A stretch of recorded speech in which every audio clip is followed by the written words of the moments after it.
In the first video, we explored EQ7's 3 different work tables: work on quilt, work on block, work on image. And we learned that you can look right up here on the top menu to see which work table you're on. This says quilt, telling us we're on the quilt work table.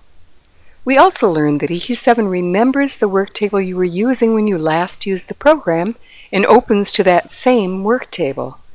Now let's see the design materials that come in EQ7. They are in libraries, and you can open the libraries from any of the 3 work tables.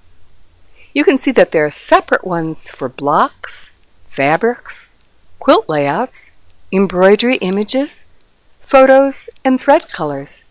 There are well over 20,000 designs in here for you to use.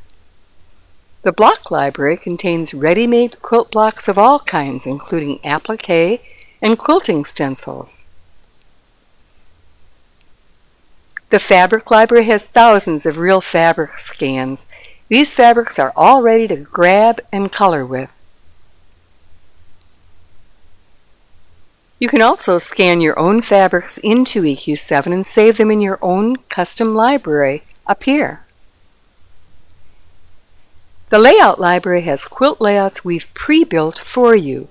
You can, of course, build your own layout from scratch, but be aware that if you know you want a king-size quilt, for example, and don't know what size to make it, you can just grab a king layout, insert blocks, and recolor to design quickly, knowing the size will be perfect. The layouts down here are special ones we've made to give you some interesting effects.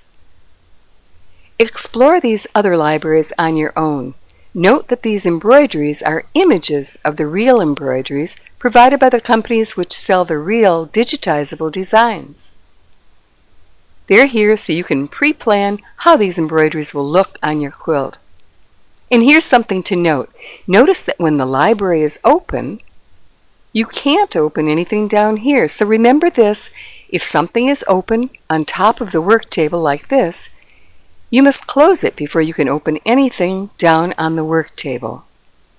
In the next video, we'll show you how to use the designs from the library.